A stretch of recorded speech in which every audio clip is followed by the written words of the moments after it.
They said it was a family dinner. It turned out to be an ambush with my paycheck on the chopping block. I parked the car at the edge of the gravel driveway, letting the engine idle a second longer than necessary.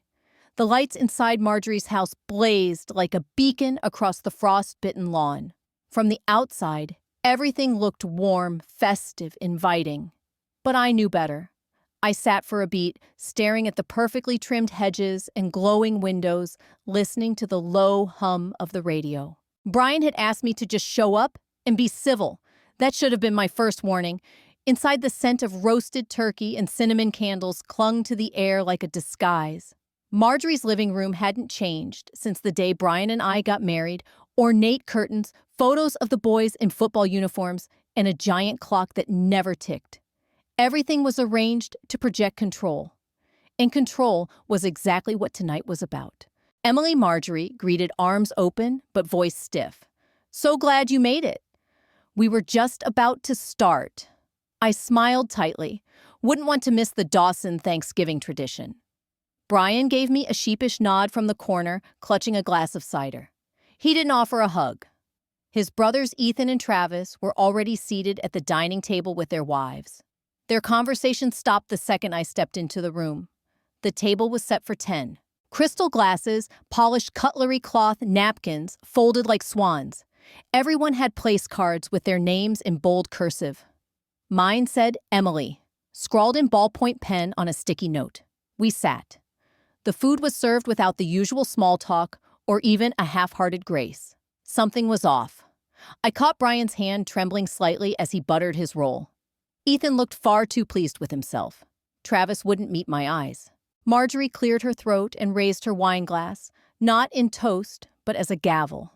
"Before we begin, I'd like to bring up something important." I stiffened. She folded her hands. "We're a family. We've always helped each other. And now it's Emily's turn." I blinked. "Help," with what she smiled tightly. "With financial stability. We've talked, and we feel it's only fair that you contribute half your salary to a family fund." I froze. "Excuse me, for household needs, future expenses, maybe even investments." "It's time to think long-term," she said. "Long-term for who I asked." Brian cleared his throat but said nothing. Ethan leaned forward. "We've all chipped in over the years. It's not a big deal." I turned to Brian. "You've chipped in." With what income, he avoided my gaze.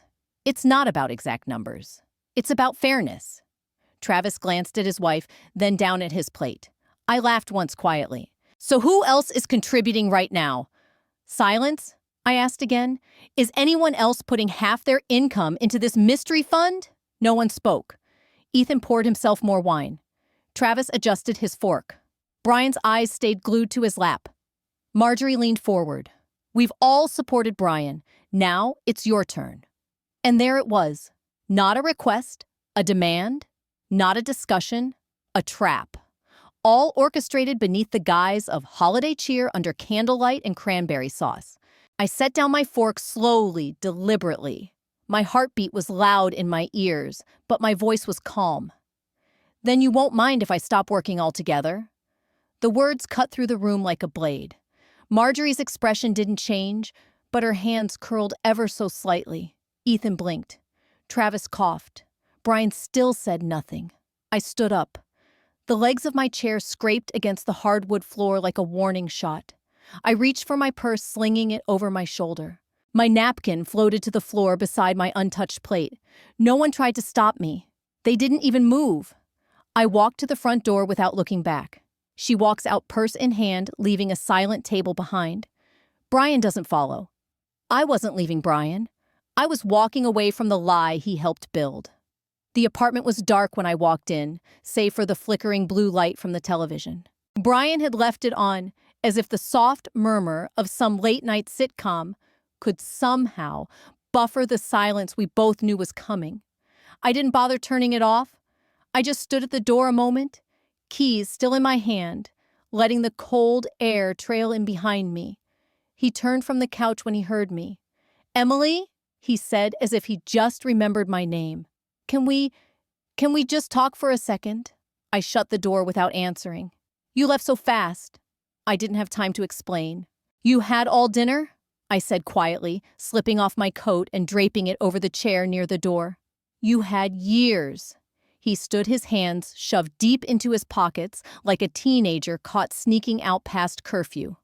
Look, I know how it sounded. Mom can be intense. She just thinks I raised a hand, stopping him. Don't make this about your mother. He flinched. I need you to tell me something, I said. Did you know what tonight was really about? He looked down, then to the side, then at me. That hesitation, just a half second too long, told me more than anything he could say. Brian, I said slowly, I need to hear the truth. It's just money, he said finally. You make more than all of us combined.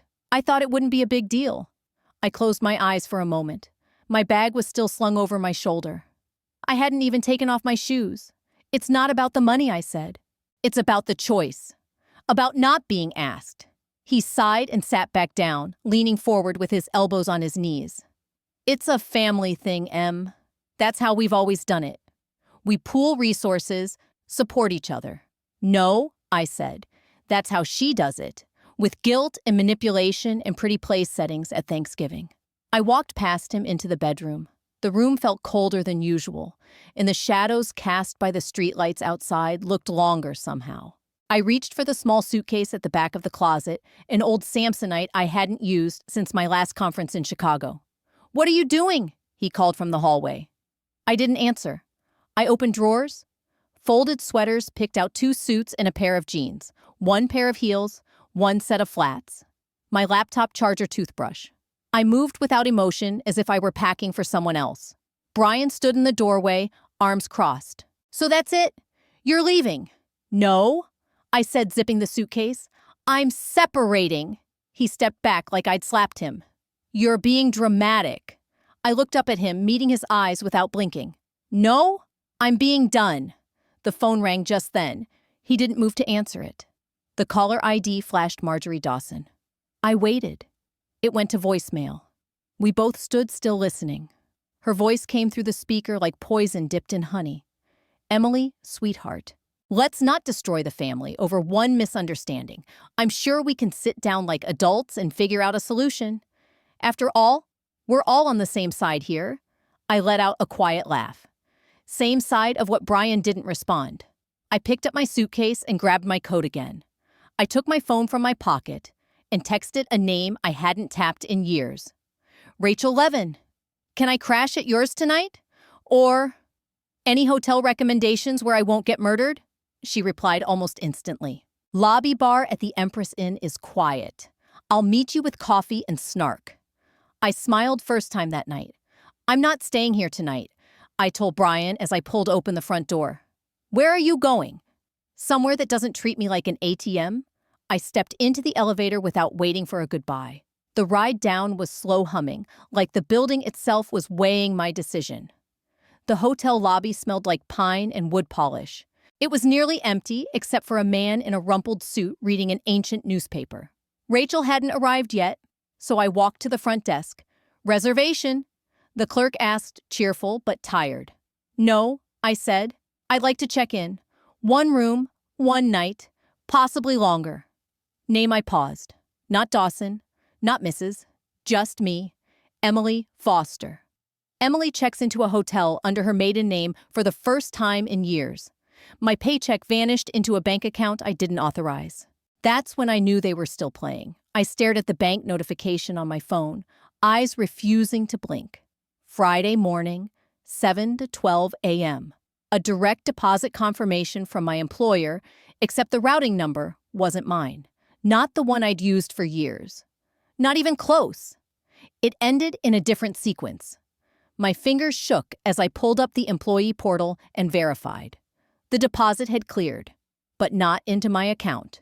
I sat up straighter in bed, surrounded by hotel pillows that suddenly felt suffocating. My personal account showed a balance of $30.87. I checked my saved direct deposit info. It had been changed 2 days ago on Thanksgiving. I clicked the help chat on the bank's app, but instinct said this required more than a chatbot. I called. After 3 layers of automated menus and identity verification, I finally got a live voice. Ms. Dawson, the manager, paused. Or should I say, Carter. It shows both names on file. How can I help? I swallowed. I didn't open a new joint account, but my paycheck was redirected. Can you tell me how that happened? A pause, the polite kind that comes before bad news. According to our records, the account was initiated on November 17th by Brian Carter, with shared access granted via existing spousal documents. The routing number linked to that account is the one on your payroll file. How did that routing number end up in my employer's system? The manager hesitated. If he had login credentials or access to your HR portal, it's possible he updated it from your browser or device. Some couples do that. I wasn't listening anymore. My hotel room spun. Brian had gone into my work portal, changed my direct deposit settings, without telling me, without asking. This wasn't just a fight about family money. This was a financial siege. I texted Rachel me emergency. Call me ASAP. Payroll redirected. Unauthorized account. She responded within minutes. Rachel, start freezing. Lock down every account you have. Now. I opened my laptop. My fingers were mechanical, but my brain was fire.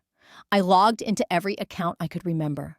Joint checking closed, auto payments canceled, credit cards deactivated. I set fraud alerts on all 3 credit bureaus and locked my credit report with every click. I called my HR department under the pretense of updating my tax info and asked them to manually verify all bank details for my next check. Rachel called. He crossed the line, she said flatly. This isn't just unethical, it could be considered financial abuse. Document everything. I'm on it, I said already. Downloading PDFs of every bank statement I could find, snapping photos of text threads, saving screenshots. He's counting on you freezing emotionally, she added. You do the opposite. You get meticulous. That night, I didn't sleep. I made a spreadsheet. Dates, times, actions. I labeled each file with timestamps. My phone buzzed once. Brian, why are you doing this? I stared at the message for a full minute. My hands hovered over the screen. Then I locked the phone and placed it face down. I didn't respond. The papers said divorce agreement. The problem was I hadn't filed for one. The envelope was wedged beneath my hotel room door like some backhanded greeting card. No return address, no postage, just my name typed in all caps, like a warning. I didn't touch it at first. I stared at it for minutes that stretched longer than they should have, then picked it up with the edge of a towel just in case. By now, I'd started treating everything like a crime scene. Inside were 5 neatly stapled pages, topped with a heading that made my stomach twist: Dissolution of Marriage Agreement. That would have been one thing if I had filed, but I hadn't. I flipped through the pages, and my nausea turned to rage. The numbers didn't even make sense. Brian, no, let's call him what he really was. Now a manipulator offered $2,500 a month in support. Health insurance coverage for 6 months. A 50-50 split of marital savings, which I knew for a fact had already been siphoned into accounts I couldn't access. The agreement was generous on paper, but only if you hadn't just been robbed blind. I texted Rachel. Me you awake, Rachel. If this is about forged documents, then yes. I sent photos of every page. 10 minutes later, I was sitting in the drafty lobby of her office, a place that smelled like strong coffee and sharper truths. The walls were lined with law books and metal filing cabinets, the kind no one used anymore, unless they had something worth hiding. Rachel walked in wearing jeans, a Columbia Law hoodie, and no makeup. Her hair was pulled back with the kind of elastic that left a dent in your skull for hours. She didn't look like a courtroom warrior, but I knew better. These are fake, she said, barely glancing at the first page. No court filing, no docket number, no date stamp. Whoever wrote this didn't even try to make it look legit. So he's bluffing. She gave me a dry look. He's playing a very dirty game. This is financial coercion. Emily, it might even be criminal impersonation, depending on what else we find. I didn't know whether to be furious or scared. He sent this like it was a favor, like I should be grateful for the scraps. Rachel tapped the pages with the back of her pen. This isn't a favor. It's a trap. He wants to scare you into agreeing before you realize you have leverage. I looked down at the signature line. And if I had signed it, you'd be bound by it. Even if it's fraudulent, he could argue you accepted the terms. Never, ever sign anything he sends you directly. My phone buzzed. Brian. Of course. Brian? Just sign. It's cleaner this way. Rachel's lips flattened. Print that out. Save it. Add it to the file. We'll call it Exhibit A. I spent the next 2 hours at her desk, printing out screenshots, downloading bank statements, and compiling every text he'd sent me in the last 72 hours. We created 2 folders, one labeled Legal, the other Fraud. When I left, both were thick with paper and paranoia. Back at the hotel, I spread everything out across the desk like I was building a case for someone else. But it was mine. Every threat of betrayal, every forged initial, every manipulated account number, it all pointed in one direction. I opened my laptop and began scanning documents into digital folders. One by one, I labeled them. Joint account authorization, unapproved, divorce agreement, not court filed, text message, coercion language, bank change notification, unauthorized redirect. Each label was more clinical than the last. It helped. It made the whole mess feel solvable, not suffocating. It was just past midnight when I double-clicked on the lease agreement Brian had boasted about months ago, the one he'd signed alone apparently. I hadn't looked at it closely before, but now I did. There, under his signature, was a line I hadn't noticed. Co-signer Emily Dawson Carter. My name, my full legal name, typed in clean font followed by a squiggled line that was supposed to be my signature. I never signed that lease. I pulled up a copy of my real signature and compared the two. They were close. Close enough to fool a leasing agent who didn't care to verify. But I knew. Rachel would know. And soon, so would the fraud division of the leasing company. I took a screenshot, saved it into the fraud folder, and gave it a new label. Forgery number 2, co-signed lease. I didn't cry. Not this time. I didn't shake or yell or punch the pillow. I just added another page to the growing arsenal I planned to weaponize. I wasn't the one bluffing anymore. I found her voice between the pages and remembered how I lost mine. The box sat quietly in the corner of the closet, buried beneath a folded winter coat and the kind of shoes I only wore to funerals. I hadn't touched it in years. It was one of the few things I had taken from our old apartment, taped at the edges, faintly marked with my grandmother's neat handwriting, Personal Emily. I hadn't planned to open it tonight, but the rain tapping against the window had that old persistent rhythm, the kind that made you look inward whether you wanted to or not.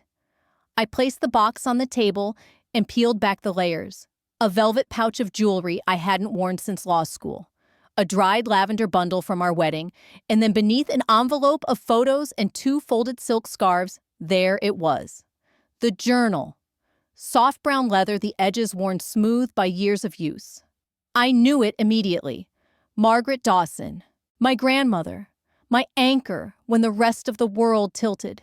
She died when I was in my 2nd year of college, but her voice came back instantly just seeing her cursive on the inside flap. I pulled a throw over my legs and opened the first page. It was dated March 1964. They say silence is safe, but I say it's a grave. The line hit like a quiet blow. I kept reading. She wasn't poetic, not in the usual way. Her entries were blunt sometimes, scrawled in frustration, sometimes pressed with trembling restraint. Stories of raising 3 kids alone after her husband emptied their joint account and vanished. How she'd borrowed under another woman's name just to keep the house. How the bank manager had smiled too wide when he offered her a loan if she could prove she had someone to co-sign. Dignity is expensive, she wrote, and you can't always afford both food and pride in the same week. Each page felt like a breath I hadn't realized I'd been holding. Somewhere between the lines about budgeting meatloaf into 4 meals and pawning her engagement ring, I saw it not just her, but me. Different eras, same silence. Her silence had protected her children. Mine had protected Brian, his image, his ease. You can't call it strength if it erases your name, she'd written one winter night in 1971. My throat tightened. I don't remember when Rachel called, just that her name lit up the screen like a flare in the dark. "We've got a trail," she said before I could say hello. "Forgery, unauthorized accounts, digital tampering. You've got a case." I pressed the journal to my chest. "What kind of case? Civil for now? Maybe criminal, depending how deep this goes. Want to make it public." My mind flashed to Thanksgiving night. The silence around that table. The way Brian's brothers had smirked, like I was the one being unreasonable for questioning the trap they'd laid. And Brian, head down, eyes averted, mouth sealed. I remembered the voicemail from Marjorie, all sugar and threat. "Don't ruin the family over a misunderstanding." "Not yet. They think I'm quiet," I said. "Let them." Rachel hesitated. "You sure we could scare them into backing off just a press leak?" "No," I said, rising from the couch. "I want them confident. That's when people make mistakes." I opened my laptop, its glow flickering like a slow dawn against the rain-fogged window. I created a new file typed in bold evidence. Phase 1. Then I started listing unauthorized account, forged divorce agreement, misuse of SSN, illegal lease, cosign. Somewhere behind me, the radiator clicked and hummed. I turned another page in the journal. Margaret had written, "We survive by building quietly, but we win by showing up loud with receipts." She would have smiled at this moment. She would have approved of the spreadsheet. They'll never see me coming. I wasn't planning revenge. I was preparing for trial quietly and thoroughly. It began with a burner laptop and a folding table in the back of Rachel's firm's archive room, a space lined with retired filing cabinets and case law books no one had touched in years. A portable heater buzzed in the corner. The air smelled like dust and old ink. It was perfect, unremarkable, and unseen. We didn't speak much at first. Rachel clicked through financial statements while I scanned bank PDFs, my eyes trained to spot even the smallest inconsistency. We divided our evidence into piles: red for accounts, blue for legal filings, green for communications, yellow for digital artifacts. I didn't realize how much of my life had been documented until I saw it mapped out in folders across a cheap oak table. Margaret had once written, "A woman's voice isn't always loudest when she's shouting." I understood her now. Noise wasn't the answer. Receipts were. Rachel pushed a typed one sheet toward me. Reese Hawthorne. Tech forensics. Discreet, thorough, off-grid. Used to do contract work for defense attorneys. No leaks, no judgment. I glanced at the attached credentials. He was my age, maybe younger, with degrees in cybersecurity and data forensics. The kind of person who'd look at a corrupted PDF and see intent. Rachel sent the first message under a private alias. Reese responded in under an hour. "I don't need context, just access." By midnight, I'd uploaded a zip folder scans of the forged divorce agreement metadata from shared drives, screenshots of Brian's recent transactions. Reese promised to reverse engineer timestamps, audit device signatures, and trace any cloud activity associated with Brian's devices. Meanwhile, Rachel and I traced the money. The salary diversion. It had started mid-September, weeks before Thanksgiving, and it wasn't a one-time transfer. Every bonus payment from Brian's employer had quietly skipped our joint account and landed in one I never had access to. "He's been ghosting funds for months," Rachel said, thumbing through statements. "Could be longer. You didn't notice because he left the base deposits intact. And the bonuses." "Gone," she said. "All rerouted." It got worse. Brian had opened an investment vehicle through an online brokerage, one he failed to disclose on our joint tax filings. The trail was subtle deposits every third Friday, followed by crypto purchases, then withdrawals through digital wallets under a shell name. Rachel tapped the desk. "This isn't just greed. It's strategic concealment." I drove to the Ashridge County Clerk's office early December 4th. The hallway smelled like stale coffee and laminate. The clerk looked up. My name, then Brian's. Nothing. No petitions filed, no pending divorce. The documents I'd received were fiction designed to corner me into signing before I could breathe. Back at the apartment, Rachel was already deep in a new trail. "You two opened a shared trust 3 years ago," she said, pointing at a screen. "Look at this. The trust originally meant to park dividends. Insurance rollover and a small inheritance from Margaret had been left untouched until November 9th. That's when Brian submitted a closure request alone. He tried to cash it out without notifying me. The signature pasted in. A scan from our old lease agreement. I can match that signature, Rachel said. It's a copy-paste job. I felt a strange blend of nausea and clarity. This wasn't a sudden collapse. It had been a long erosion, disguised as routine. Just as I reached for a glass of water, my phone buzzed. Unknown caller. I answered. Emily Carter, a calm male voice said. This is Reese.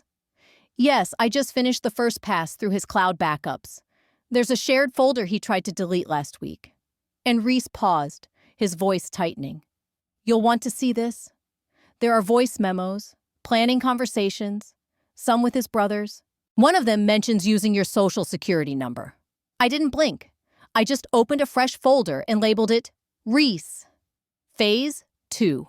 He thought I was bluffing. I let him keep thinking that for now. The cafe hadn't changed since the early days, same warm brick walls, same hand-lettered chalkboard menu. We used to meet here on Friday afternoons, back when Brian still listened instead of waited for his turn to talk. I arrived early and chose a corner booth with a clear line of sight to the door. Reese was already stationed across the street in a parked car laptop balanced on the dash earpiece in place. He wasn't just observing. He was recording. Brian showed up in a navy jacket I once bought for him, sleeves slightly too long collar, never quite sitting flat. He scanned the cafe with practiced ease and plastered on a neutral smile before sliding into the seat across from me. His cologne hit first clean, overconfident. Emily, he said lightly, this is a surprise. Thanks for coming. He gestured to the coffees on the table. I had ordered his usual, one final courtesy. He lifted the cup, then noticed the folder between us. Brown, thick, unassuming. What's that? I let the question hang. Instead, I studied him. His fingers tapping the cardboard sleeve, his wedding band still on his jaw, set in that familiar performative calm. You once said I was too logical to be dangerous, I said.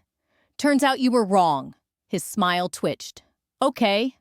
Dramatic, but okay. I slid the folder forward. He didn't open it. He just stared like it might contain poison. Maybe it did. It's a gift, I said. Your pre-trial packet. Consider it a head start. That got his attention. He opened it slowly, expression unreadable. Inside were labeled printouts, forged leases, rerouted deposits, fake account signatures. A color-coded timeline showed the slow siphoning of my income and joint funds. Highlighted in yellow were the forged divorce papers annotated in red ink. I wanted him to see the effort. He flipped a page and snorted. Seriously, this is where we are now. Spreadsheets and accusations. No, I said. This is where you are. I've moved on to documentation. He looked up. Emily? Come on. Be reasonable. These are just financial misunderstandings. I took a sip of my untouched coffee, now lukewarm. Then you won't mind clarifying them. Under oath. Brian leaned back. His bravado had cracks now, hairline fractures in the armor. He tried to pivot. You're not helping anyone by escalating, especially not yourself. This isn't escalation. This is precision. He shoved the folder back. You're bluffing. You always hated confrontation. Which is why you thought you could pull this off, I said calmly, rising. I pulled on my coat, slipping the strap of my bag over one shoulder. You think you're being clever, he muttered, not quite looking at me. No, I think I'm being fair. Next time, bring your lawyer. I turned and walked away. I didn't look back. That part mattered. Control wasn't just what you did, it was how you exited. As I stepped onto the sidewalk, the winter air hit sharper than expected. Across the street, Reese stood by a bike rack phone to his ear, but eyes locked on Brian through the cafe window. We made brief eye contact. He nodded once. Everything had been captured. I kept walking, my boots crisp against the pavement. Every step felt like the end of something that never really began. Minutes later, as I reached the corner, I heard the cafe door slam behind me. Brian's voice cut through the air, urgent and low. but unmistakable. "Marjorie, it's me." She knows. Every chess match needs a surprise move.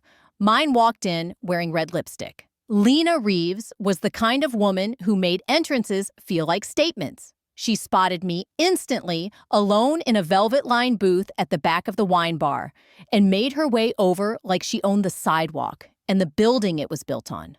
I recognized her from old wedding photos tucked in boxes Brian thought I never opened. She was once married to Ethan Brian's older brother. Her name had been buried long before I married in. She slid into the booth without asking. "Cabernet or confession first?" I smirked. "You messaged me. You choose." "Then confession it is." The server appeared. Lena ordered a deep red without looking at the menu, and I waited. I'd readied myself for this meeting all day, steadying my breath, reviewing Rachel's summary of the Dawson family's financial behavior, mentally preparing to hear stories that might sound too familiar. "You're quieter than I imagined," Lena said. "I've been underestimated before." She clinked her glass against mine. "Then, you'll understand exactly why I'm here." Lena pulled out her phone and swiped to a file folder. "This is what happens when a woman with a 401k and a healthy credit score marries into the Dawsons." The first image was a PDF, an old email thread between her and Marjorie. The subject line, "Family Contribution Expectations." The body of the email read like a veiled threat masked as tradition. "Your income helps keep the Dawson family investments alive. It's the least you can do considering all we've given you." I felt my jaw tighten. "She used almost the same wording with me?" Lena nodded. "She has a script." She handed me a flash drive. "Everything's backed up here. Screenshots, email threads, even a scanned copy of the estate trust Ethan was pushed to sign after they drained my accounts under the guise of temporary liquidity. And you were just supposed to accept it."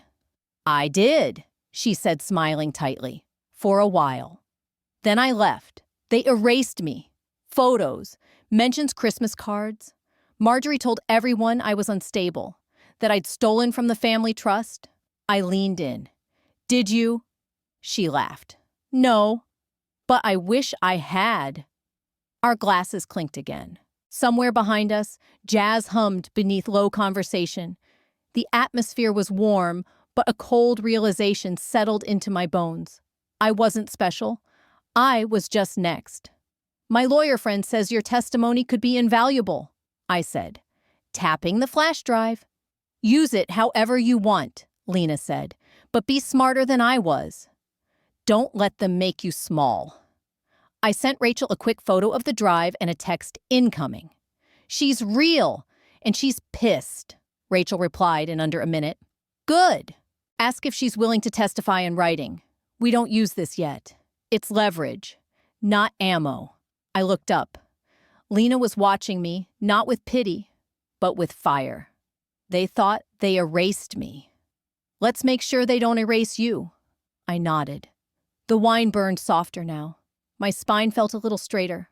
Back at my apartment, I plugged in the flash drive. The files loaded in silence, but my heartbeat didn't cooperate. Folders appeared, each labeled meticulously. One stood out: prior assets. Modified files. I clicked. Inside was a scanned prenup with Lena's name. It had handwritten edits, initials that weren't hers, and a different date than the one she'd signed. Emily Dawson, it seemed, wasn't the first woman Marjorie tried to rewrite. The more I uncovered, the more their lies began to unravel, faster than I expected. They didn't expect me to come to brunch. That much was clear the moment Marjorie opened the door and froze. She wore a cream cardigan and pearl studs and armor of maternal elegance. Behind her, the Dawson dining room buzzed with the clink of utensils and artificial laughter. Brian looked up from his mimosa and nearly choked. Emily, Marjorie said, voice crisp as frost. "This is unexpected." "I know." But family right, I stepped inside without waiting for an invitation, heels echoing on the hardwood. The envelope in my hand felt heavier than it should have. White paper sealed with a red sticker Rachel had insisted on. "Make it feel official," she'd said, "even if it's not filed yet." I placed it on the table between the fruit bowl and the butter dish. "This is for you." Marjorie didn't move. Brian stood jaw clenched. Ethan always. The quiet one leaned back and folded his arms. I could feel his discomfort radiating like steam off a kettle. "What is this?" Marjorie finally asked. "Copies," I said. "2 documents, your altered lease addendum and the forged divorce agreement. Both contain signatures that don't match my legal hand. The red tags indicate relevant sections of the Oregon Code." Brian reached for the envelope, but I held up a hand. "It's not a gift. It's a warning." He scoffed. "We've already talked to our attorneys." Right on cue, my phone rang. I put it on speaker. Rachel's voice crackled through. "Then let's make it formal." A beat of silence. I could hear forks scraping plates in the background. Marjorie picked up the envelope with 2 fingers as though it might stain. Rachel continued, voice cool and rehearsed. "If you believe Emily's claims are baseless, we welcome your legal response. But we do have timestamps, email metadata, and now testimony from a third party. We're not bluffing." Marjorie's lips parted, and for once, there was no script. Just a flicker of something very close to fear. Brian tried to redirect. "Emily, we're blowing this way out of proportion. This is still a family. That's what makes it worse," I said. "You thought that word would protect you. It won't." Marjorie finally spoke. "We were just protecting the family name." I blinked. "By erasing mine?" She flinched only slightly. But I saw it. And so did Ethan.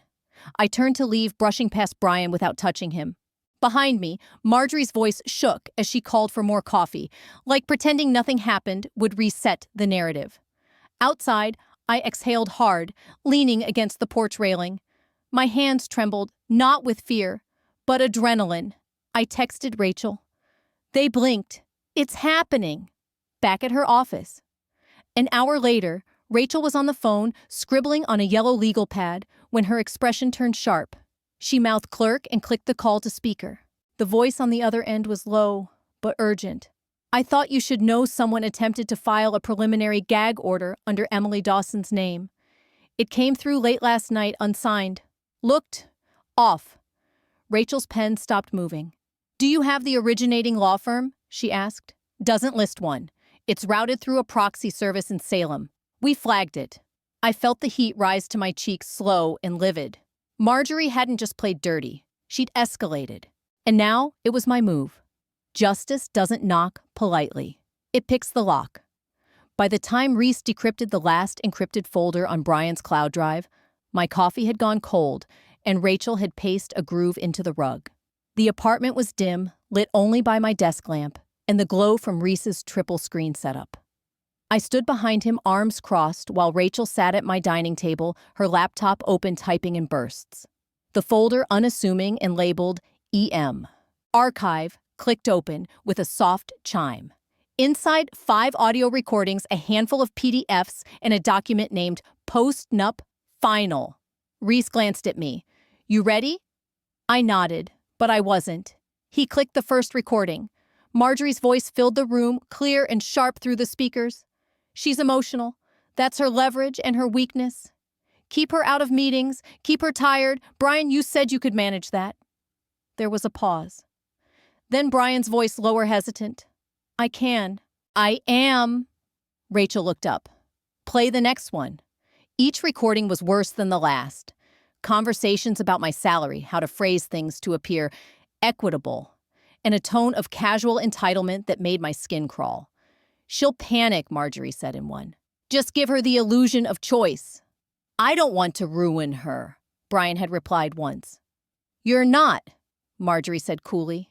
"You're preserving the family." My breath caught when Reese opened the next file, the document labeled Post-Nup Final. It looked legitimate at first glance. My name was on every page. A signature in the bottom right corner bore a terrifying resemblance to mine, but I'd never seen this document before. It included a clause that forfeited all future claims to Brian's assets, including retirement funds, and any profit-sharing agreements tied to the Dawson estate. It stipulated that I would receive $2,000 a month in good faith spousal support, and that my medical expenses would be covered for no longer than 18 months post-separation. "This is dated October," Rachel muttered. 2 weeks before Thanksgiving. They prepared this before the dinner. I stared at my signature, and felt the edges of reality bend slightly. I wasn't paranoid. I was prepared too late. Rachel grabbed her phone and started photographing everything. We'll need timestamp metadata. Reese already on it. Every file has intact creation logs. Cloud uploads, edits, access points, it's all here. He showed us the data trail, time-stamped on Brian's devices, synced to Marjorie's family server. It was a conspiracy in metadata form. Then came the last file, a spreadsheet listing every bonus I'd received from my job in the past 2 years, most of which had been silently diverted into an account I didn't even know existed. Brian's name was attached to the account. Mine was not. Rachel inhaled sharply. This isn't just coercion. It's theft, Reese nodded. And it's traceable. By the time we compiled everything into Rachel's secure digital vault, it was past midnight. We categorized every document by type: audio, visual, legal, financial. Witness validation logs were created. Cross-referenced call logs and chat histories were sorted into a timeline so precise it looked like a prosecution's dream board. Margaret's voice whispered in my memory, "If you must fight, fight on paper first." We were building an arsenal, one document at a time. Lena stopped by the next day, a thick manila envelope tucked under her arm. She wore sunglasses, her lipstick dark red, and her coat still damp from the Portland rain. "I figured I'd better drop these off before it all explodes," she said. Inside were emails from 10 years ago, conversations between Marjorie and the family estate attorney discussing how to make Lena's exit quiet and irreversible. One included a draft of a manipulated prenup terms, nearly identical to the forged one they'd crafted for me. "They have a pattern," Lena said, voice steady. "And now we have a mirror." I hugged her not because I needed comfort, but because we both understood what it meant to be gaslit in silence for too long. That evening, we filed the motion of discovery. Rachel handled the paperwork like a surgeon, swift, exacting, ruthless. "I don't want revenge," I told her quietly, watching the cursor blink in the online filing system. "I want record." Rachel turned to me. "We'll serve them by Friday morning. Be ready." They filed a gag order. I filed a motion to expose everything. The courthouse in Ashridge wasn't majestic or intimidating. It was a squat, windowless building that looked more like an insurance agency than the place where people redefine their lives. But walking through its doors that morning, I felt the gravity of it pull at every bone in my body. Rachel met me just past security. Her coat was soaked at the shoulders from the freezing drizzle outside, but she looked unfazed. She held the blue folder close to her chest, nearly 2 inches thick, and sealed with a clip like a mouth that had far too much to say. "This is it," she said, her breath fogging lightly as we walked toward the clerk's counter. "Once this goes through, it's public record. Every document, every file, every lie, they'll all have to answer for it under oath." I didn't speak. I didn't need to. I just followed her lead. We waited behind a man trying to contest a traffic ticket and a woman filing for a restraining order. Then Rachel stepped forward and placed the folder on the counter with the kind of finality usually reserved for courtroom gavel strikes. Motion to initiate civil proceedings. Plaintiff Emily Clark Dawson. Defendants Brian Dawson and Marjorie Dawson. Allegations include identity fraud, financial coercion forgery, and breach of fiduciary trust. The clerk blinked, reached for the folder, and began scanning each page. Her eyes lingered for a moment on one of the exhibits, probably the metadata printout of Brian's forged postnup, or the notarized affidavit from Lena Reeves. "These are detailed," the clerk muttered. "Very detailed." "They had time to plan their deception," Rachel said evenly. "We had time to document it." Each page received a mechanical stamp chunk, until the entire packet was absorbed into the system. "You'll receive your docket number by this afternoon," the clerk said, sliding the receipt across the counter. It didn't feel triumphant. Not yet.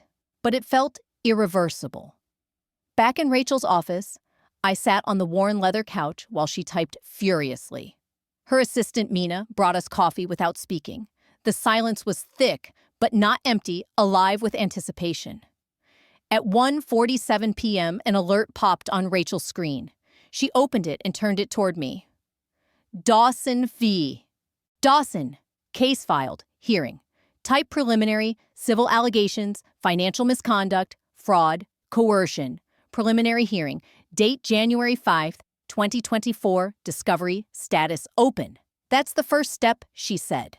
Now, we make it visible. At 3:30 p.m., a local gossip blog picked it up. No names, just a prominent family facing serious civil accusations. But in Ashridge, it didn't take names. Everyone knew. By force, the Ashridge Herald ran a headline, "Financial Storm Brewing Around Dawson Legacy." That's when Brian called. Rachel answered, placing the call on speaker and toggling her recorder app without flinching. Rachel Porter. His voice was tight, frantic. "You're making a mistake. Emily doesn't understand what she's doing." Rachel smiled coldly. "Emily understands perfectly. We're pursuing a lawful remedy for unlawful acts." "She's overreacting," he hissed. "This will ruin everything." "She's correcting everything," Rachel replied. He cursed and hung up. Rachel labeled the audio file and dropped it into our encrypted vault. We spent the next 2 hours drafting notices of deposition for Brian, for Marjorie, for the bank employee who had helped push through forged financial documents without proper verification. Lena's sworn statement was already notarized and time-stamped, ready to submit during discovery. By 6:12 p.m., an email landed in Rachel's inbox. The judge had reviewed our packet and approved a formal discovery phase with court-mandated deadlines. Discovery would begin immediately. I stared at the header. Case confirmed, motion filed. Discovery phase open. It was real now. No longer just me and Rachel in quiet corners building a case while no one was watching. Now everyone would be watching. And then my phone buzzed. A number I hadn't seen since Thanksgiving. Marjorie. I let it ring once, twice. Then I tapped play message when the voicemail arrived. Her voice was like cold syrup, slow, thick with threat. "You don't know what you've started, Emily." But I did. I started with silence. Now I was ending it with paper, with proof, with my name at the top of every page they tried to erase me from. And for the first time in months, I didn't feel scared. I felt loud. Some truths can't be buried, especially when they're notarized. The morning fog curled along the gutters of Ashridge like smoke from a long-fought fire. I watched it rise through the window of Rachel's office, a silent backdrop to the stack of printed exhibits sitting between us. Voice memos, notarized affidavits, bank statements with dates circled in red, each page a thread in a web of deceit they thought would never see daylight. Rachel tapped a finger on a folder labeled "Partial Public Disclosure." "Clara Barnes," she said. "Local paper, loyal to facts, not families. We give her access to selected exhibits. Let the public see the shape of the iceberg. The whole glacier comes later." I nodded. Let them choke on the surface first. We hit send at 10:03 a.m. By lunchtime, Clara's article was live. The headline was calm, but the body sizzled with truth excerpts from the forged post-nuptial agreement, annotated transcripts from the voice memos, and a quote from Lena's sworn affidavit. Clara didn't just report. She laid the skeletons bare. It didn't take long. My inbox overflowed first with cautious inquiries, then open support. A neighbor I hadn't spoken to since moving in left a note and a fresh bouquet of marigolds at my door. "For your bravery. Keep going." A high school friend shared the article on Facebook with a single caption. I knew she wasn't the type to disappear quietly. Even the local subreddit thread turned into a wildfire. Some commenters speculated about the fallout. Others argued over legal details. One simply posted a link with, "This family messed with the wrong woman." By evening, Rachel was grinning. We got their attention. Phones are ringing off the hook. And guess who's ducking calls? Marjorie. But the part that struck deepest wasn't the attention. It was the recognition. People were starting to connect dots I hadn't even drawn yet. One message read, "My sister went through this coercion masked as cooperation. Thank you for naming it." I met Lena at the Vine, a quiet cafe tucked between the courthouse and city records. She wore a structured coat and red lipstick, her armor, her statement.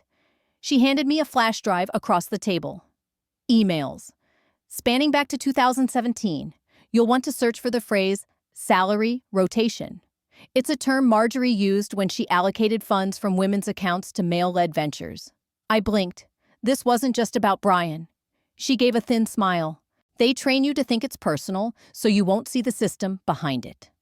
Halfway through our coffee, a woman approached our table. Mid-30s, hands trembling slightly. "I'm sorry," she said softly. "I don't mean to interrupt. Are you Emily Dawson?" I hesitated, then nodded. She sat down without asking. "I was married to Ethan. I read the article. What you're going through. I lived a version of it.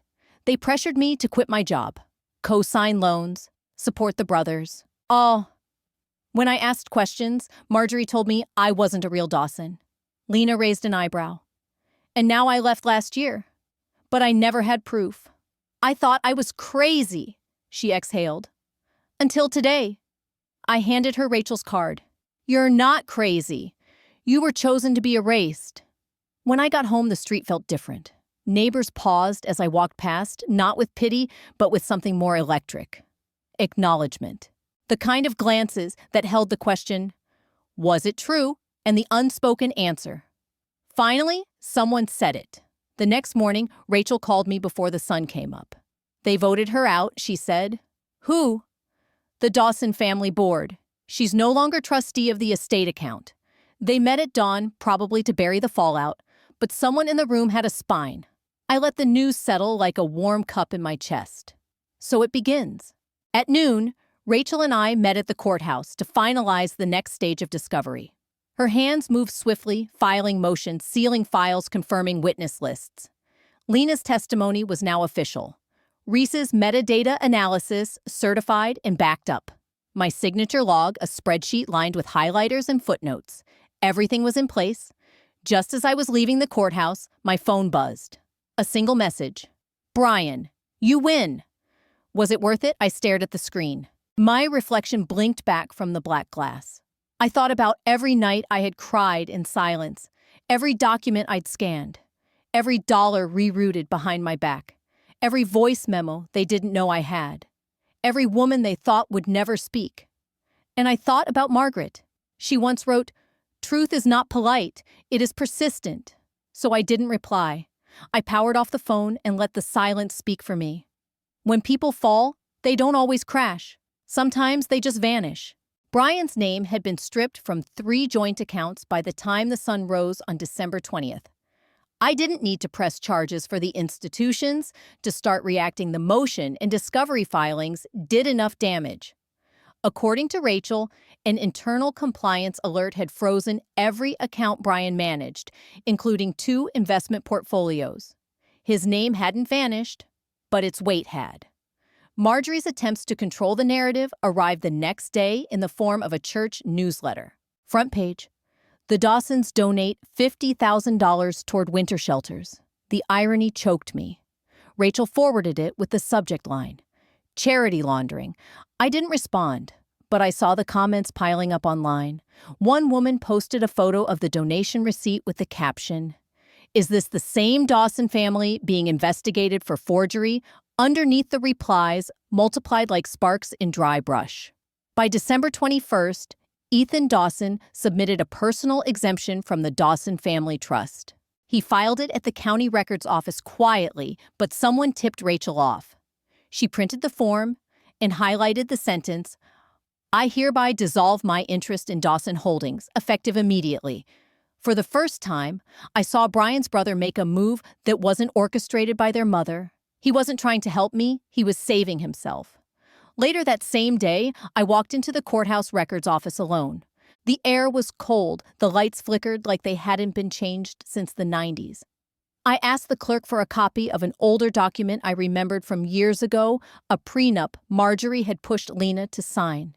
It wasn't about curiosity. I needed to confirm a pattern. And there it was, the same notary stamp, same date, misalignment, same witness who didn't exist in any employee registry. The file trembled slightly in my hands, but not from fear. The thread had been there all along. I had just learned how to pull it. That night, Rachel called me, with her voice unusually quiet. "They've hired a settlement negotiator," she said. "They want out." I didn't ask who made the call, Brian or Marjorie. It didn't matter. A storm doesn't care which window breaks first. I didn't celebrate. I didn't cry. I made tea and sat by the window of my temporary apartment, the soft drip of December rain marking each second. Then I opened a new document titled "It to Her" and began to write not to Brian, but to myself. Myself from 3 years ago. You weren't wrong to love. You were wrong to shrink yourself for it. You were not too much, too cold, too ambitious. You were precise. You were careful. You were whole. I paused, then added, "And now you're awake?" Emily writes a letter not to Brian, but to herself from 3 years ago. It wasn't just a legal verdict. It was the end of a long silence. The courthouse steps felt taller that morning, like the building had grown overnight. January 5th brought a sharp wind through Ashridge, but my breath was steady. For the first time in weeks, I didn't feel like I was holding my ribs together. I was whole. Rachel stood beside me in her navy blazer, a quiet sentinel. Inside, the gallery wasn't crowded, but it wasn't empty either. A few local journalists I recognized from community events years ago, 2 women from the neighborhood I hadn't spoken to since my wedding, and in the far-right bench, Marjorie Dawson sat like a statue in pearl gray. No eye contact. Just a chin lifted in the old way, the way that used to silence rooms. When my name was called, I rose without waiting for Rachel's cue. I didn't bring notes. I didn't need to. Everything I'd endured had already carved itself into memory. The judge, a woman with silver hair and reading glasses perched at the tip of her nose, nodded for me to begin. "My name is Emily Grant," I said. "I'm here not because I want revenge, but because I have the right to my own life back." I told them about the Thanksgiving ambush, how they tried to mask exploitation with holiday china and cranberry sauce. I explained how my paycheck had been rerouted, how my name appeared on documents I never signed. I described the moment I opened that forged divorce packet, pretending to offer me scraps of what was already mine. I didn't cry. My voice didn't shake. I let the evidence do the work. Rachel submitted our motion binder tabs, timestamps, witness declarations. The voice memos between Brian and Marjorie played aloud for the court. One line made someone in the gallery audibly gasp, "She's not going to fight Brian. She's a pleaser. Just let it pass." Brian was called forward, his suit jacket wrinkled, hands trembling. He looked like a teenager caught lying about a dented car. "I forged one signature," he mumbled. "Under pressure. Marjorie said it was to stabilize the trust." "And did you question that?" the judge asked. "No," he admitted. "I didn't want trouble." Trouble, apparently, was me. Marjorie, in contrast, declined to speak. She shook her head when called. The silence was loud enough to stain the wood-paneled walls. The ruling came after a brief recess. This court finds sufficient evidence of financial coercion, document falsification, and breach of fiduciary duty. Effective immediately, Emily Grant shall receive full restitution of misappropriated funds, exclusive rights to all her personal assets, and a public retraction by the Dawson family to be submitted to both county and state record. Rachel's hand found mine under the table. We didn't squeeze, just anchored. As murmurs rippled through the room, Marjorie stood and exited without acknowledgement. Her heels didn't click, they stomped. Brian remained seated, stunned into a childlike stillness. I rose once more. "Your Honor, may I address the court?" The judge nodded. Silence protected them. But it almost destroyed me. My words didn't echo, but I saw them land in the stiff shoulders of the gallery, the bowed head of Ethan in the last row, the court reporter who stopped typing for a breath. This isn't vengeance. It's acknowledgement that I was here, that I mattered. The judge gave one final nod. This court recognizes Emily Grant as sole legal owner of the contested property and accounts. The gavel came down. It was done. They erased me from the family. So I built a home with my own name on it. The light outside melted into the lake, pale gold flickering over the water's rippling skin. The boxes were mostly gone, unpacked, or folded down flat and stacked in the corner of my new kitchen. Only one remained. It sat on the small oak table I'd found at a secondhand shop in Portland, its tape-split corners soft from years of waiting.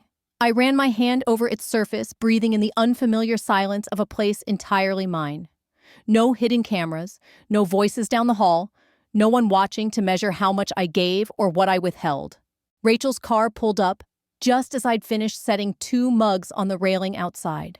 She stepped out, scarf trailing behind her eyes, already scanning the lake like it might tell her something she didn't already know.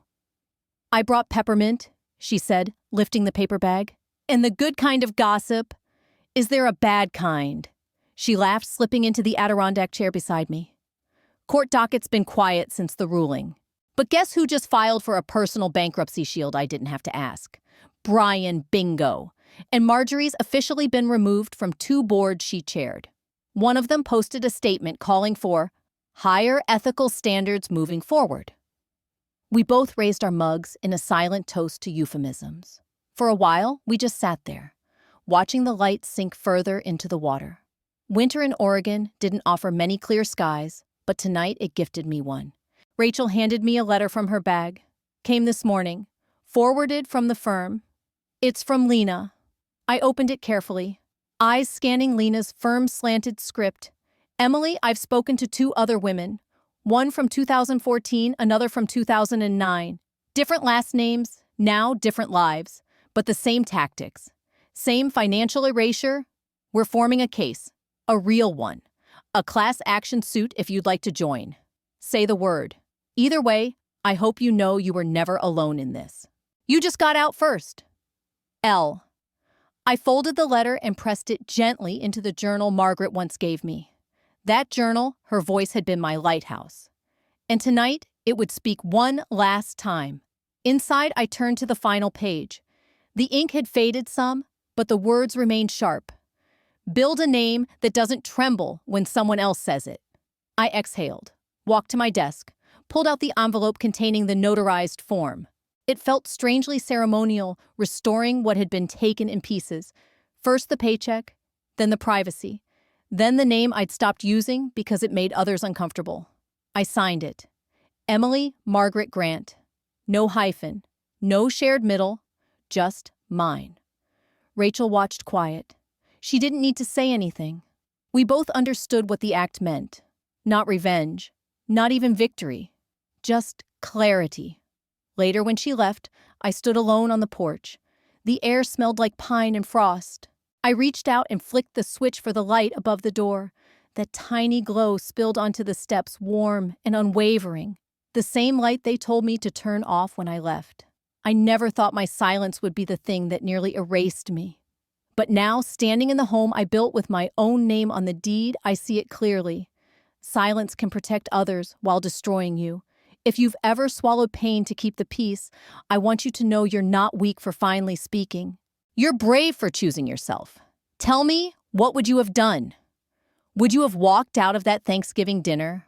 Or stayed for the sake of appearances? I'd love to hear your story. Maybe together, we can make space for truth. And if you're in a place where your voice feels small, start with one sentence. Write it down, say it to yourself, then say it louder. You don't have to wage war to reclaim your power. Sometimes you just have to stop handing it over. Build a name that doesn't flinch. And when the world tells you to dim your light, turn it on anyway.